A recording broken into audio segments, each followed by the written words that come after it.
merciful always. Win or loss, alhamdulillah. Hozir bitta qiziq voqea bo'ldi. Bitta obyektga kirdim. 20 yillik o'rtog'imni ko'rdim. Ular gips yopishtiradi, tiyagi gips.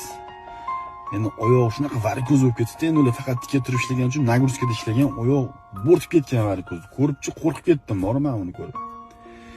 Shunda bitta gap gapirgim kelib qoldi-da. Mana shu uyda ustida ishlatayotgan hamma ishlatayotganlarga iltimos uylardagi ustalarni hurmatini joyiga qo'yinglar. Osh-ovqatini yaxshilab beringlar. Pulni o'z vaqtida beringlar.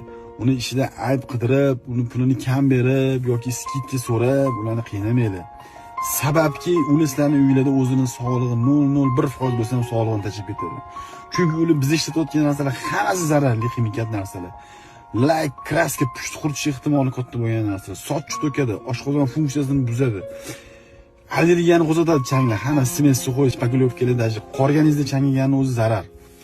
Zahrada ishlanadi, bilsanglar agar. Atapleniya yoqilmagan paytda ishlanadi. Bular revmatizm olib keladi. 40-45 dan o'tgandan